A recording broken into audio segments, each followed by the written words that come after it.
Okay, so get ready, because today we are diving into a story that has got it all. Lay it on me. Government spending Oh, yeah. on a scale that'll make your head spin.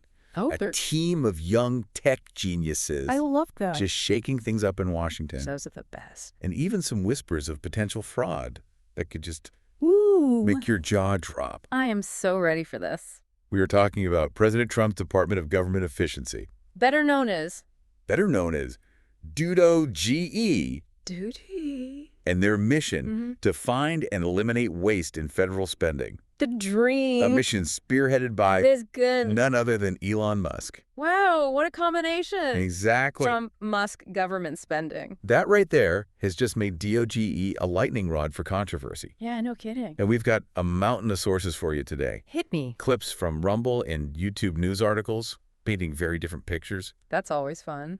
even some heated social media posts. Oh my gosh. Our job is to help you navigate through this information maze and understand what's really going on. Lead the way. Because at the end of the day, this is about Our money. your money, Yes. your tax dollars, Every and how they're being used or perhaps misused. Right, and what D.o.g.e has uncovered raises some serious questions Yeah. about transparency and accountability. And power. Yeah, the power dynamics At play. within the U.S. government. Okay, So let's unpack this. let's unpack this. First Okay. things first. D.o.g.e 101. What exactly is D.o.g.e? Yeah. And how did it all begin? Well, D.o.g.e was created by President Trump Okay. with the explicit goal of identifying and cutting wasteful spending. All right. So, Not a new concept, of course. yeah, Presidents have been promising to cut waste for decades. since the beginning of time. What's different this time is the approach. And that approach seems to be all about Oh, it's classic spin? technology Yes. and disruption. Disruption very much in line with Elon Musk's style. Exactly. Instead of relying on traditional bureaucratic methods. Right, which, let's be honest, can be a little slow, Oh, they can be very slow. a little inefficient. A little bit, yeah.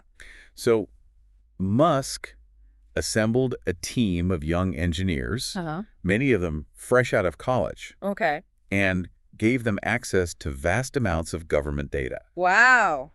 This decision right here set the stage for both D.o.g.e's successes Bet. and the intense backlash they faced. Oh, there's always a backlash. Right. Anytime you try to change things. Yeah, from what I've seen in sources like The Hill and the Daily Guardian, Mm-hmm. the media really latched onto the age Oh, yeah. and perceived inexperience of the D.o.g.e team, I bet. almost using it as a way to discredit their findings. Interesting. It sounded like they were trying to discredit the messenger So typical. instead of addressing the message itself. Right. Classic deflection tactic. Okay, so we had the media throwing shade. Yeah. But what about the government itself? Oh, here we go. How did they react to D.o.g.e's findings? I don't think they were very happy. I'm guessing not. Well, let's just say they weren't exactly thrilled. Okay. Democratic leaders, in particular, Okay. voiced strong concerns about D.o.g.e's methods Uh-huh. and access to sensitive data. Okay, so they're worried about privacy. According to sources like Mint, Uh-huh. they argue that D.o.g.e was a dangerous concentration of power in the hands of unelected individuals. Okay.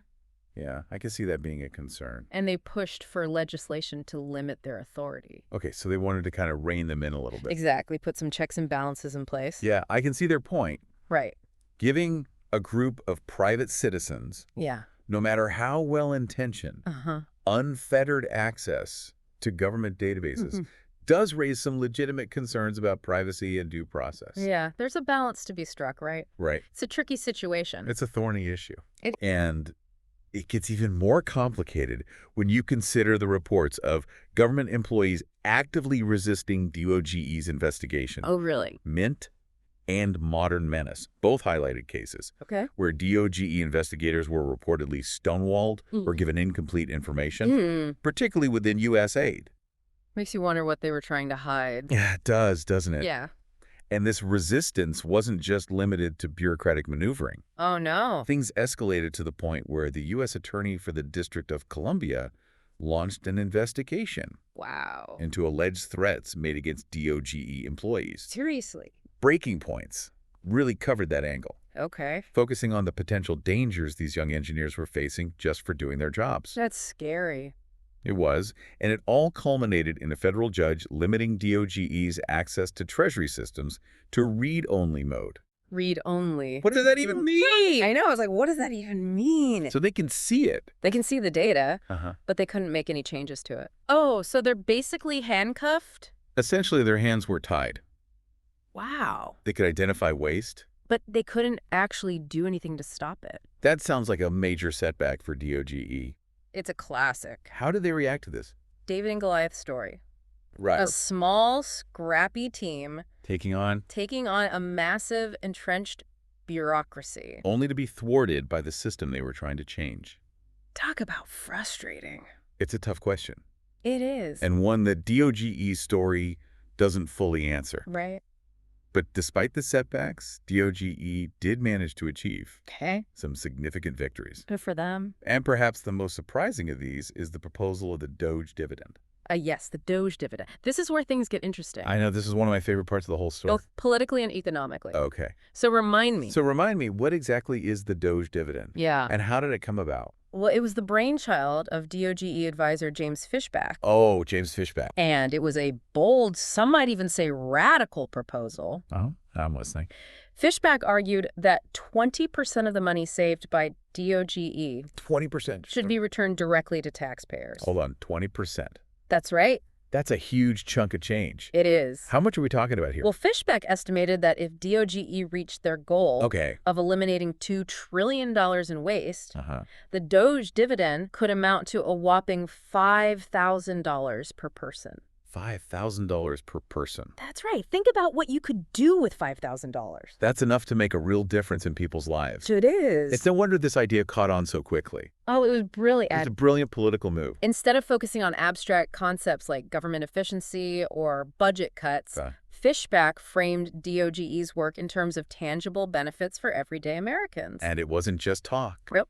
According to News Nation, President Trump himself endorsed the DOGE dividend, Wow. seeing it as a way to restore trust between the government and the people. That's a powerful message. It was a win-win for Trump. Absolutely. He could claim credit for putting money back in people's pockets, Yes. while simultaneously advancing his agenda of reducing the size and scope of government. Very clever.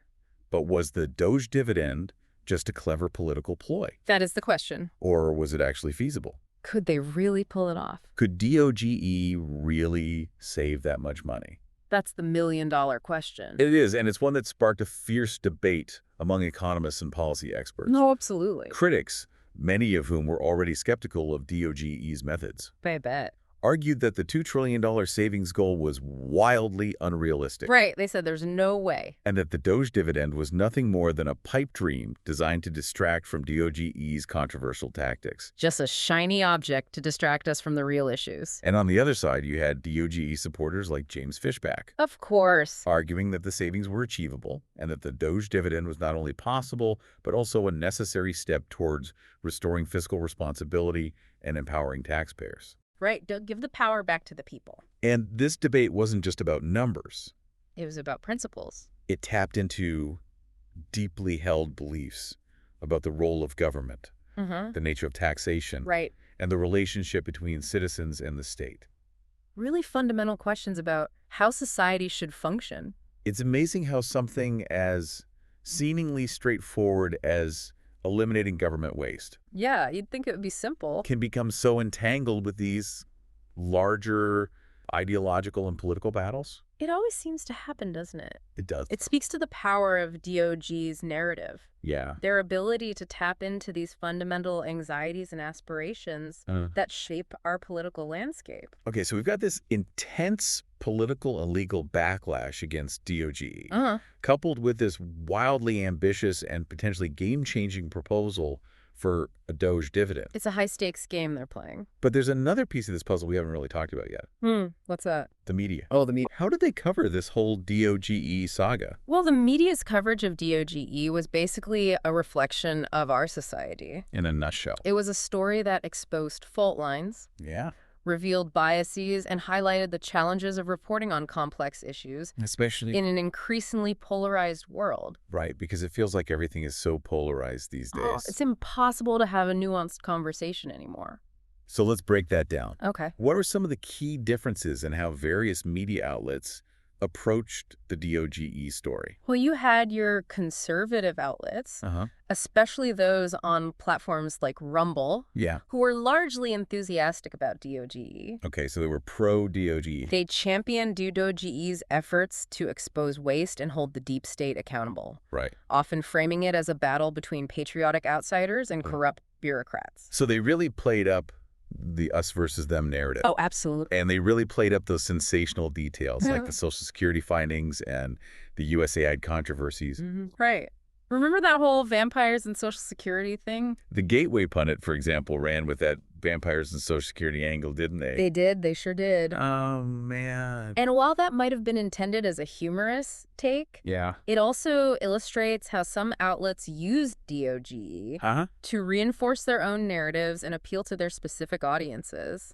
It's all about getting those clicks. It is a sad reality. So you've got the conservative media largely supporting D.o.g.e. Yeah. Framing it as a righteous crusade against government overreach. The little guy fighting the big bad government.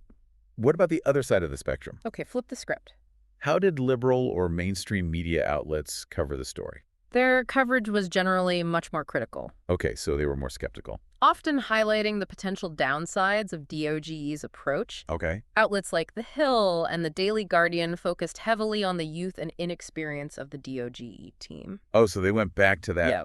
that whole youth and inexperience angle. Questioning their qualifications and suggesting that their methods were reckless and potentially harmful. And there was that whole controversy over the engineer nicknamed Big Balls, Big balls. which really seemed to fuel the media firestorm. Oh, yeah.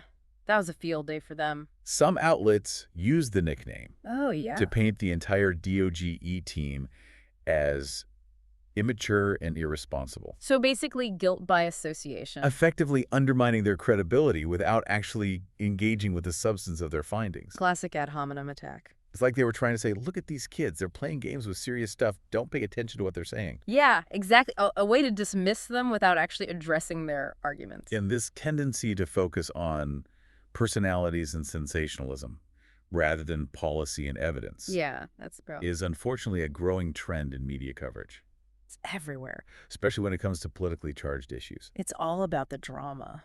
Okay, so you've got the conservative media cheering D.o.g.e on, the liberal media sounding the alarm. Two extremes.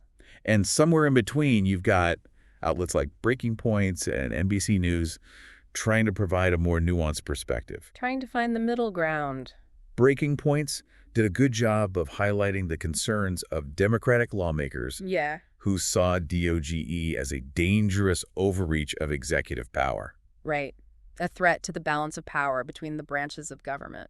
And NBC News drew some interesting parallels between D.o.g.e and Elon Musk's takeover of Twitter, Interesting. suggesting that he's using the same disruptive tactics to dismantle established institutions, whether they're in the private sector or the government. So they're painting him as a kind of iconoclast, Yeah, disruptive. shaking things up wherever he goes. That's a fascinating comparison, It is. and one that raises important questions about the role of technology wealth and individual ambition in shaping our world. Right. How much power should one person have? It also highlights the complexities of the D.o.g.e story. It's not a simple story. It's not a simple black and white issue. Definitely not. There are valid arguments on both sides. There always are. Absolutely. It makes you think. And that's what makes this whole saga so captivating. So interesting. It's a story that touches on so many fundamental aspects of American society. It's like a microcosm of America. Our relationship with government, the power of technology, the role of the media, and the ongoing struggle to balance competing values Right. like efficiency, transparency, and accountability. It's a lot to unpack. It is. And speaking of the future, Okay. one of the most intriguing aspects of the D.o.g.e story What's that? is how it foreshadows a potential shift in how we approach governance in the digital age. It's like a glimpse into the future. D.o.g.e's reliance on data analysis, AI, and young tech-savvy individuals Yeah. is a glimpse into a future where technology plays an even more prominent role in shaping public policy and holding power accountable. It's exciting, but also a little scary. It's exciting, but also a bit unsettling. Yeah. What are the implications of giving algorithms and engineers so much power over our lives? That's a big question. Are we ready for that kind of future? I I don't know. I don't know either. It's something we need to think about carefully. Those are questions we need to grapple with urgently. Before it's too late. But before we get too deep into those philosophical waters, Okay. let's bring it back to D.o.g.e and the specific impact they had. Back to the concrete. Both in terms of concrete findings and the broader conversation they sparked. So what did they actually accomplish? All right, let's do that. Okay. But before we move on, I have to ask. Go ahead. Did anyone ever actually use the word Dogecoin in any of this? Oh, that's funny. It seems like a missed opportunity. It does, doesn't it? Especially given the whole meme culture surrounding D.o.g.e. It's surprising they didn't capitalize on that. I know. Maybe they thought it would be too distracting. Maybe they thought it would be too much. Yeah. Okay, so let's shift gears. Okay. And take a closer look at D.o.g.e's legacy. What did they leave behind? What did they accomplish? What did they fail to achieve? And what lasting impact did they have? Okay. On the way we think about government spending and accountability? Big questions. Those are great questions and ones that I think we'll be debating for years to come. Oh, absolutely. But let's start by acknowledging the sheer audacity of D.o.g.e's mission. They really swung for the fences. They set out to do something that had never been done before. Right, it was a moonshot. To systematically identify and eliminate waste across the entire federal government. That's a tall order. It is. And they did it with a level of transparency and a reliance on technology. Yeah. That was truly unprecedented. They brought a Silicon Valley mindset to Washington. That's a good way to put it. And in doing so, they exposed not just specific instances of waste, but also the deeper systemic flaws that allow waste to flourish. They pulled back the curtain. And that's where I think D.o.g.e's most significant impact lies. I think so too. They forced us to confront some uncomfortable truths Yeah. about how our government operates. Nobody likes to look in the mirror. And they showed us that even the most entrenched systems can be challenged. There's always hope for change. And they did it all in a way that captured the public's imagination. It's a great story. They made government spending a topic that's usually about as exciting as watching paint dry. Yeah, usually it's pretty boring. Suddenly feel relevant, even thrilling. It was like a political thriller. And a bit terrifying, too. Oh, yeah. When you consider the scale of the waste they uncovered. It's mind-boggling. It is. But that fear, that sense of outrage, is what can drive real change. It can light a fire under people. Exactly. Okay, so they exposed waste. They sparked a national conversation. They got people talking. And they showed us that technology can be a powerful tool for holding the government accountable. It's a double-edged sword, though. What about the other side of the coin? Okay, let's get real. Where did D.o.g.e fall short? Well, they didn't achieve everything they set out to do. I mean, that's ambitious. It was incredibly ambitious. To eliminate $2 trillion in waste. Yeah.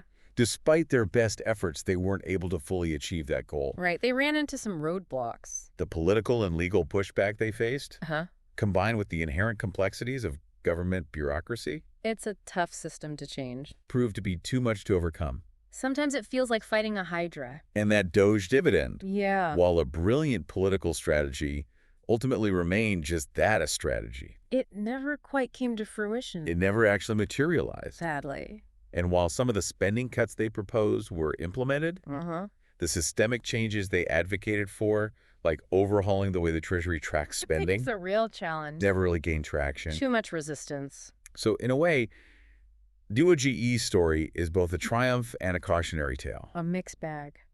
They achieved some remarkable things. They did.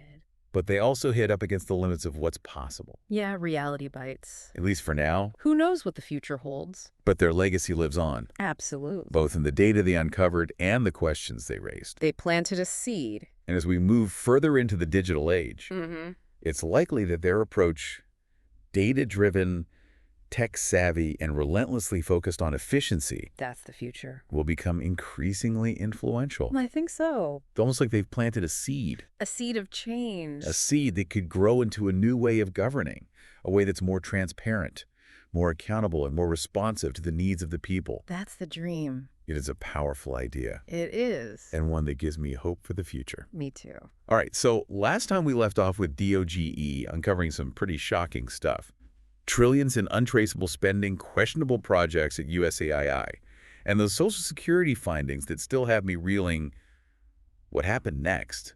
Did anyone even try to address these issues? Well, as you might imagine, D.o.g.e's discoveries didn't exactly make them a lot of friends in Washington. Yeah, I bet no one likes having their dirty laundry aired, especially when it involves trillions of taxpayer dollars. Exactly. And remember that theme of youth versus experience we talked about? Well, that really came into play here. Oh, yeah. Many critics, particularly those in established media outlets like The Hill and NBC News, dismissed D.o.g.e's findings as the work of inexperienced, overzealous kids playing with data they didn't fully understand. So they were basically saying, don't trust these kids. They don't know what they're talking about. Pretty much, it was a way to discredit them without actually addressing the substance of their findings. It sounds like they were trying to discredit the messenger instead of addressing the message itself. That's a common tactic when powerful institutions feel threatened, and make no mistake, D.o.g.e was a threat. In what way? They were challenging long-held assumptions about how the government operates, and they were doing it with a level of transparency that made a lot of people uncomfortable. Okay, so we had the media throwing shade. But what about the government itself? How do they react to D.o.g.e's findings? Well, let's just say they weren't exactly thrilled. Democratic leaders in particular voiced strong concerns about D.o.g.e's methods and access to sensitive data. Okay, I can see that being a concern. According to sources like Mint, they argued that D.o.g.e was a dangerous concentration of power in the hands of unelected individuals, and they pushed for legislation to limit their authority. So they wanted to put some checks and balances in place. Exactly. They wanted to rein them in a bit. I can see their point. Giving a group of private citizens, no matter how well-intentioned, unfettered access to government databases does raise some legitimate concerns about privacy and due process. Right. It's a tricky balance. It's a thorny issue, and it gets even more complicated when you consider the reports of government employees actively resisting D.o.g.e's investigations. Oh, so it wasn't just the higher-ups. It was people within the agencies themselves. Mint and Modern Menace both highlighted cases where D.o.g.e investigators were reportedly stonewalled or given incomplete information, particularly within USA. That's interesting. It makes you wonder what they were trying to hide. It does. And this resistance wasn't just limited to bureaucratic maneuvering things, escalated to the point where the U.S. Attorney for the District of Columbia launched an investigation into alleged threats made against D.o.g.e employees. Wait, seriously, The talking threats? points Yeah. really cover that angle, focusing on the potential dangers these young engineers were facing just for doing their jobs. Wow, so it wasn't just criticism, it was outright intimidation. That's pretty intense. It was, and it all culminated in a federal judge limiting D.o.g.e's access to Treasury systems to read-only mode. Read only, what does that even mean? I know, right? It means they could see the data, but they couldn't make any changes to it. So they were basically handcuffed, they could identify waste, but they couldn't actually do anything to stop it? Exactly. Their hands were tied. That sounds like a major setback for D.o.g.e. Oh. How do they react to this? Well, publicly, they remained defiant, arguing that even with limited access, they could still expose waste and hold the government accountable, but privately, it must have been a huge blow. It's a classic David versus Goliath story.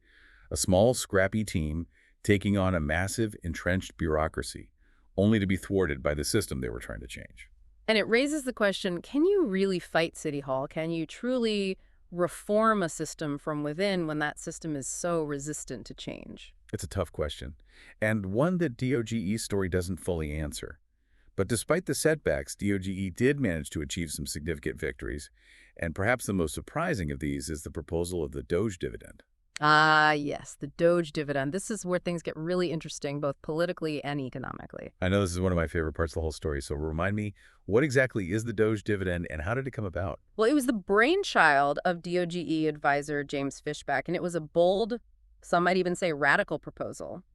Fishback argued that 20% of the money saved by D.o.g.e should be returned directly to taxpayers. 20%, that's a huge chunk of change. How much are we talking about here? Well, Fishback estimated that if D.o.g.e reached their goal of eliminating $2 trillion in waste, the D.o.g.e dividend could amount to a whopping $5,000 per person. $5,000 per person. That's enough to make a real difference in people's lives. It's no wonder this idea caught on so quickly. It was a brilliant political move instead of focusing on abstract concepts like government efficiency or budget cuts.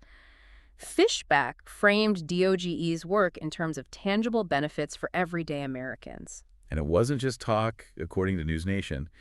President Trump himself endorsed the DOGE dividend, seeing it as a way to restore trust between the government and the people. It was a win-win for Trump. He could claim credit for putting money back in people's pockets while simultaneously advancing his agenda of reducing the size and scope of government.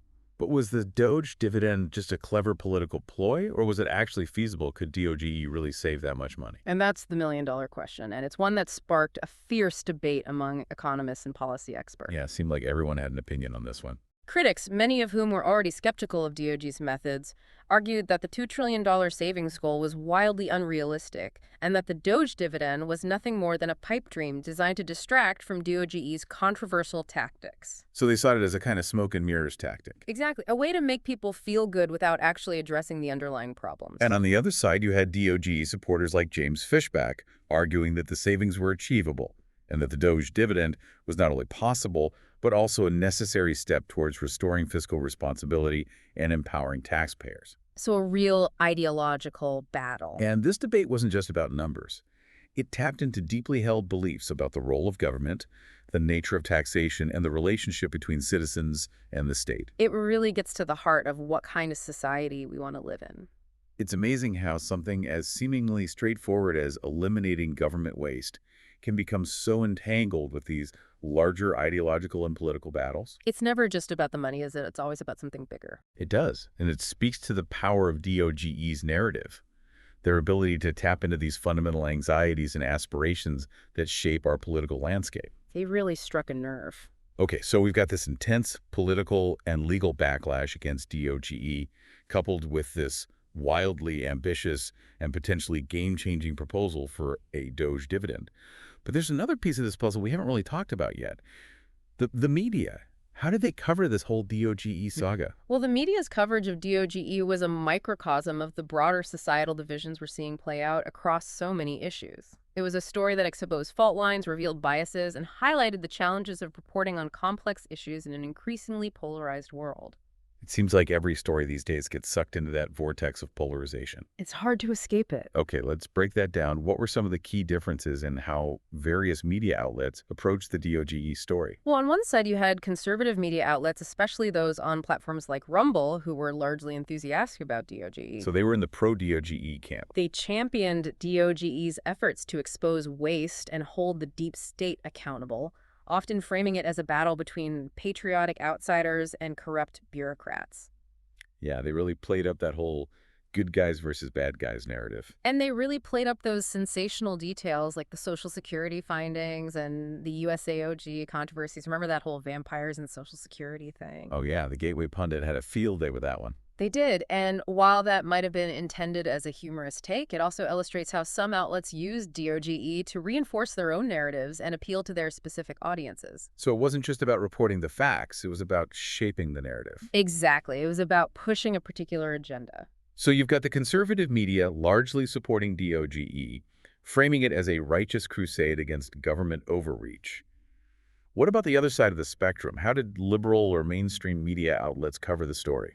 Well, their coverage was generally much more critical, often highlighting the potential downsides of DOGE's approach. Outlets like The Hill and the Daily Guardian focused heavily on the youth and inexperience of the DOGE team, questioning their qualifications and suggesting that their methods were reckless and potentially harmful. So they went back to that whole inexperienced kids playing with fire argument. Yeah, they were basically saying, these kids don't know what they're doing and they could do some real damage.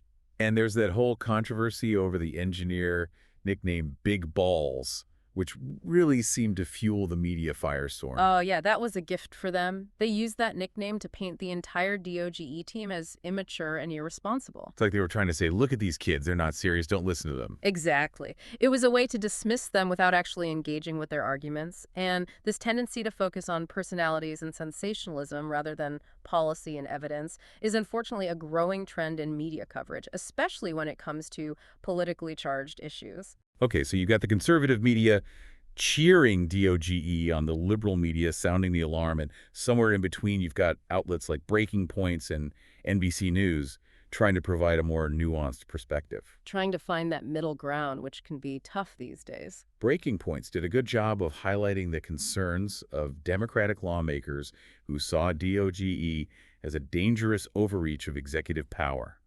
a threat to the balance of power between the branches of government. So they were raising important questions about the separation of powers and the limits of executive authority. And NBC News drew some interesting parallels between D.o.g.e and Elon Musk's takeover of Twitter, suggesting that he's using the same disruptive tactics to dismantle established institutions, whether they're in the private sector or the government. So they're painting him as a kind of iconoclast, disruptor who's not afraid to shake things up. That's a fascinating comparison, and one that raises important questions about the role of technology, wealth, and individual ambition in shaping our world. It's a big question. How much power should any one person or company have? It also highlights the complexities of the D.o.g.e story. It's not a simple black and white issue. There are valid arguments on both sides. It's a story that challenges us to think critically about how our government works, how our tax dollars are spent, and what role we as citizens play in shaping the future of our democracy. And speaking of the future, one of the most intriguing aspects of the D.o.g.e story is how it foreshadows a potential shift in how we approach governance in the digital age. It's like a glimpse into a world where data analysis, AI, and algorithms play an even bigger role in how we make decisions. D.o.g.e's reliance on data analysis, AI, and young tech-savvy individuals is a glimpse into a future where technology plays an even more prominent role in shaping public policy and holding power accountable. It's exciting and a little scary all at the same time. It's exciting, but also a bit unsettling. Like, what are the implications of giving algorithms and engineers so much power over our lives? Are we ready for that kind of future? Those are questions we need to grapple with urgently before it's too late. But before we get too deep into those philosophical waters, we'll bring it back to D.o.g.e and the specific impact they had, both in terms of concrete findings and the broader conversation they sparked. Okay, let's get back to the nuts and bolts. All right, let's do that. But before we move on, I have to ask, did anyone ever actually use the word Dogecoin in any of this? Yeah. It seems like a missed opportunity. Surprisingly, no, but perhaps it's for the best. The D.o.g.e initiative was already controversial enough without adding cryptocurrency into the mix. True enough. Okay, so let's shift gears and take a closer look at D.o.g.e's legacy. What did they accomplish? What did they fail to achieve? And what lasting impact did they have on the way we think about government spending and accountability? Big questions. So we spent the last two parts of this deep dive really digging into the D.o.g.e initiative, their goals, their methods, their findings, the backlash they faced, the whole Doge dividend saga. It's been a wild ride. It has. Now I'm thinking about the bigger picture. Like, what does this whole D.o.g.e story tell us about the state of our government, about the role of technology, about where we might be headed in the future? Yeah, those are the key questions, aren't they? And I don't think there are any easy answers. Right. But what we can do is look at D.o.g.e as a kind of case study, Okay. a microcosm of some really important trends that are shaping our world right now. Like that whole tension between the old guard and the new disruptors, right? You mentioned it before, the media focusing on the youth of the D.o.g.e team, the pushback from established power structures in Washington. That seems like a theme that goes way beyond just this one initiative. Oh, absolutely. D.o.g.e, in a lot of ways, embodies this collision between traditional ways of doing things, slow, bureaucratic, hierarchical, Right, the old way. and this new wave of tech-driven disruption that's upending industries, challenging assumptions, and forcing us to rethink how we operate. It's like the old versus the new. Exactly, and it's happening everywhere. And it's not just about age, right? It's about a whole mindset, a way of approaching problems. Like D.o.g.e didn't just look at spreadsheets. They used AI data analysis algorithms to find patterns that would have been invisible to the naked eye. They brought a whole new toolkit to the game. Is that the future of governance? Are we going to be handing the keys to the algorithms? That's the million-dollar question, isn't it? It is. And it's one that has a lot of people worried. I can see why there are definitely some potential downsides. There are huge potential benefits too, though. Okay, like what? Increased efficiency, greater transparency, data-driven decision-making. Okay, those sound good, but you said there were risks too. Oh, yeah. We've already seen how algorithms can perpetuate biases, how data can be misused, how systems can be vulnerable to hacking and manipulation. So it's a double-edged sword. It is. And then there's that whole question of accountability. Like, if an algorithm makes a decision that impacts millions of people, who's responsible? The programmer, the government official who implemented the system, the company that built the software. It gets really murky really fast. It does, and this is where the D.o.g.e story gets really interesting. How so? Because it forces us to confront these questions in a very real, very concrete way. Okay, I'm listening. D.o.g.e's critics, even those who agreed with the goal of reducing waste, often argued that their methods were too radical, too disruptive, that they were circumventing established procedures and safeguards. So they were saying D.o.g.e was playing by their own rules. In a way, yes, and they had a point. Like that whole legal battle over D.o.g.e's access to Treasury data, it showed how sensitive this information is and how important it is to have clear rules and oversight mechanisms in place. Right, you can't just let anyone have access to that kind of data. Exactly. And that's the challenge we face as we move forward. How do we harness the power of technology to improve governance without sacrificing the values and protections that are essential to a democratic society? How do we balance efficiency with accountability, innovation with stability? It's a tough balancing act, and it's one that's going to require a lot of careful thought, a lot of open debate, and a lot of experimentation. We need to proceed with caution, but also with a sense of optimism, I think. But I think the D.o.g.e story, for all its messiness and controversy, gives us a glimpse into what's possible and what we need to be wary of. It's a valuable lesson. And I think one of the most important takeaways from the D.o.g.e saga is the power of narrative. D.o.g.e, whether intentionally or not, tapped into a very powerful narrative, the idea of a small group of outsiders taking on a corrupt system, using technology as their weapon. It's a classic story, David versus Goliath. It's a story that resonates deeply with people, especially in a time when trust in institutions is at an all-time low. People are hungry for heroes. They are. And D.o.g.e fit that role perfectly, at least for a while. And that's why it's so important to be critical consumers of information, to look beyond the headlines and the sound bites, and to really understand the nuances of these complex issues. Don't just take things at face value. Do your own research. Think for yourself. Because the future of our democracy depends on an informed and engaged citizenry, a citizenry that's able to separate fact from fiction, to weigh competing perspectives, and to make informed decisions about the kind of world we want to live in. It's up to all of us to be informed and engaged. So what's the final verdict on D.o.g.e? Were they heroes, villains, or something in between? I don't think there's a single definitive answer to that question, and that's okay. Right. What's important is that they sparked a conversation, that they forced us to ask hard questions, and that they showed us that change is possible even in the face of seemingly insurmountable obstacles. It's almost like they were a catalyst, Yeah. a spark that ignited a larger movement. A movement towards greater transparency, greater accountability, and a more tech-driven approach to governance. Maybe that's their true legacy. Perhaps, and that's why, in the end, I think D.o.g.e's legacy is one of hope. Hope. Hope that even in a system as complex and entrenched as the U.S. government, change is possible. Hope that technology can be a force for good, a tool for empowering citizens and holding the powerful accountable, and hope that we, the people, have the power to shape the future of our democracy. That's a powerful message.